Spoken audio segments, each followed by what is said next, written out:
নমস্কার বন্ধুরা, আর একটা নতুন ভিডিওর সাথে তোমাদের সবাইকে জানাই স্বাগত। এরকম ধরনের হোমিওপ্যাথি ওষুধ কিন্তু আমরা কম বেশি সবাই খেয়ে থাকি, কিন্তু সেই জিনিসটা যখন আমরা বাইরে নিয়ে যাই তখন কিন্তু কি হয় যে একটু পড়ে কাত হয়ে গেল, সাথে সাথে কিন্তু ওষুধটা পড়তে শুরু করে। আর আমরা সবাই জানি যে হোমিওপ্যাথি ওষুধ কিন্তু খুব তাড়াতাড়ি উবে যায়।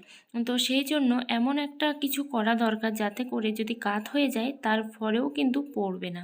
দেখো এখানে একটা নিয়েছি আমি গার্ডার। এরকম গার্ডার নিয়ে এইভাবে মাঝখানে হোক যেখানেই হোক এভাবে কিন্তু আমি আগে দিয়ে দিলাম 2 পেজ করে।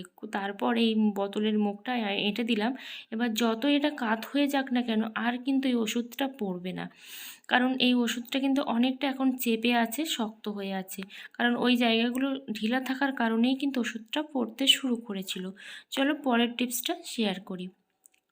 টমেটো কিন্তু কম বেশি আমাদের বাড়িতে যখন থাকে তখন কিন্তু আমরা অনেক রান্নার কাজেই লাগাই, কিন্তু আমি আজকে রান্নার কাজে না লাগিয়ে দেখাচ্ছি যেটা, এর মধ্যে দিয়ে দিলাম এখন লবণ, যে খাওয়ার লবণটা হয় সেই লবণটাই আমি এর মধ্যে দিয়ে দিয়েছি।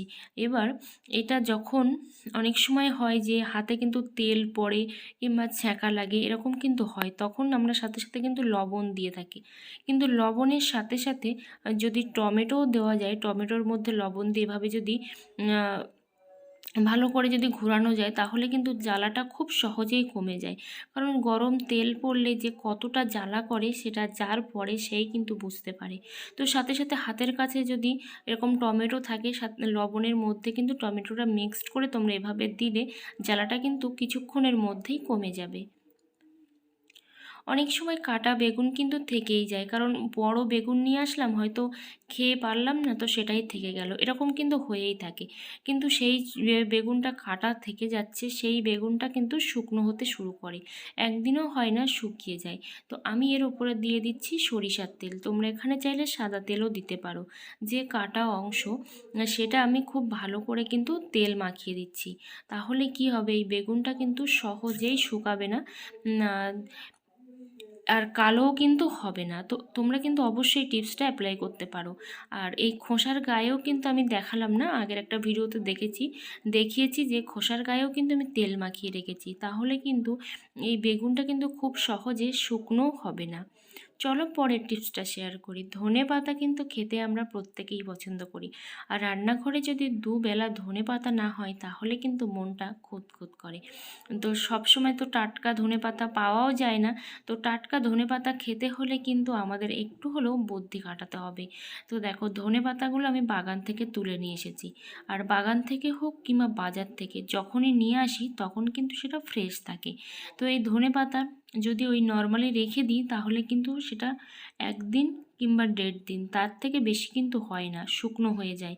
তো আমি আজকে কিভাবে রাখবো যাতে করে 1 সপ্তাহ কিন্তু ধনেপাতা একেবারেই ফ্রেশ থাকবে। দেখো এখানে আমি নিয়েছি একটা পাত্রে জল, আর এই জলের মধ্যে ধনেপাতাগুলো ডুবিয়ে দিচ্ছি। অবশ্যই এটা 1 দিন বাদে বাদে কিন্তু জলটা চেঞ্জ করতে হবে, না হলে গোড়াটা কিন্তু পচে যাবে বা পাতার যে ডাল সেটা কিন্তু পচে যাবে। তাই অবশ্যই মনে করে কিন্তু জলটা চেঞ্জ করতে হবে, তবেই পাতাটা ভালো থাকবে। এরকম ধরনের এটিএম কার্ড, প্যান কার্ড কিন্তু আমাদের প্রত্যেকেরই আছে। তো প্রত্যেকের এটিএম কার্ড, প্যান কার্ড থাকলেও কি হবে, এই কভার কিন্তু সবার কাছে থাকে না, এটা কিন্তু হয়। আর যদি এগুলো ছড়ানো ছিটানো থাকে এই প্যান কার্ড, এটিএম কার্ড, তাহলে কিন্তু খুঁজে পেতেও মুশকিল হয়, কারণ আমাদের কিন্তু ভীষণ দরকারি এই জিনিসগুলো। এগুলো যদি হাতছাড়া হয়ে যায় আমরা কিন্তু পাগলের মতো হয়ে যাই। তো কভারের প্রয়োজন পড়ে না। দেখো এখানে নিয়েছি আমি একটা টিপের খালি পাতা, এরকম টিপের খালি পাতাটা নিয়ে আমি এই অংশটা কিন্তু উঠিয়ে দিলাম, কারণ এই পোর্শনটা আমার প্রয়োজন নেই। তো সেইটা আমি উঠিয়ে দিয়েছি। তারপর দেখো সেলিটেপ দিয়ে আমি কিন্তু এটা সেট করে দেব। তো এখানে তোমরা ছোট দেখে সেলিটেপ নিতে পারো, আমার কাছে ছোট সেলিটেপ নেই, তাই কিন্তু আমি বড় সেলিটেপ নিয়েছি। একটা সাইড কিন্তু খুলে রাখতে হবে, তার 4টে সাইড, আর 3টে সাইড কিন্তু বন্ধ থাকবে। তো সেইভাবেই কিন্তু এই আঠাটা মারতে হবে। দেখো এই সাইডটা আমি মেরে দিলাম, এবার কিন্তু এই সাইডটাতেও কিন্তু আঠাটা মেরে দিতে হবে।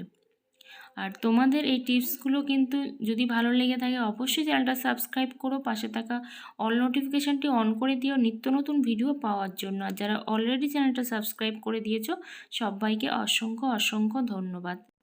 দেখো আমি কিন্তু 3টে সাইডেই কিন্তু লাগিয়ে দিচ্ছি। 3টে সাইড কিন্তু খোলা রাখলে হবে না, একদমই সেট করে দিতে হবে। তো সেট করে দিলাম। এবার দেখো এই যে কার্ডগুলো সেগুলো কিন্তু একটা মাথা দিয়ে ভরতে হবে। কত সহজে দেখো তোমরা এভাবে কিন্তু ফোনের sorry ATM card, pan card, এইসব কার্ডের কিন্তু কভার তোমরা না কিনেই কিন্তু বানিয়ে ফেলতে পারো। তো আশা করি তোমাদের এই টিপসটা অনেকটা কাজে লাগবে। তো এইভাবে কিন্তু তোমরা রেখে দিতে পারো।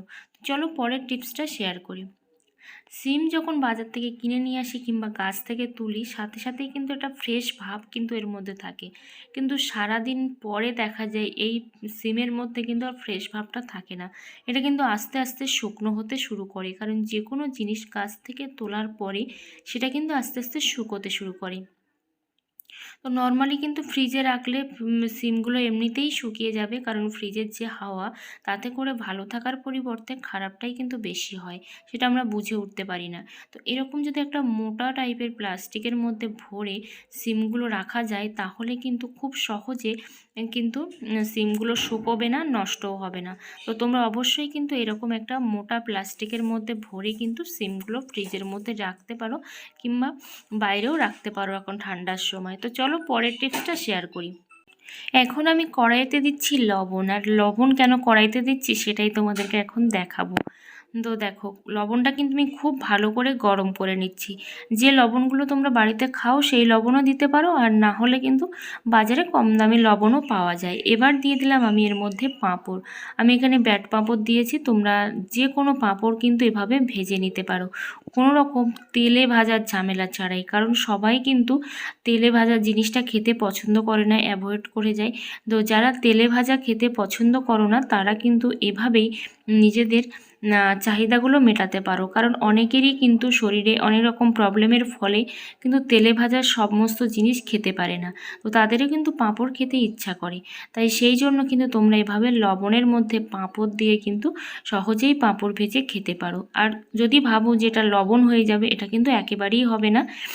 তো এভাবে লবণটার মধ্যে দিয়ে ভাজার ফলে যে ফুলে উঠছে, আর আস্তে আস্তে কিন্তু লবণটা ঝরিয়ে নিলে লবণটা চলে যাবে, এই লবণটা কিন্তু গালে লাগবে না। তাই সেই জন্য কিন্তু ভয় পাওয়ারও কোনো প্রয়োজন নেই। তবে হাতে কিন্তু একটু সময় নিয়ে ভাজতে হবে, যেহেতু লবণের মধ্যে দিয়ে ভাজা হচ্ছে, তো সে কারণেই। আর একসাথে কিন্তু আমি অনেকগুলো পাঁপড় কিন্তু একসঙ্গে ভাজতে পারছি। তোমরা যে কোনো পাঁপড়, ছোট বড়, তারপর যে বড় বড় পাঁপড়গুলো হয় সেগুলোও কিন্তু তোমরা ভেজে নিতে পারো এইভাবে। তো আশা করি তোমাদের এই টিপসটা অনেকটাই কাজে লাগবে। আর যদি টিপসটা ভালো লেগে থাকে তাহলে কিন্তু অবশ্যই বাড়িতে অ্যাপ্লাই করো, তাহলে কিন্তু নিজেদের তেল ছাড়া কিন্তু পাঁপড় খেতে পারবে। তো আশা করি ভিডিওটা তোমাদের ভালো লেগে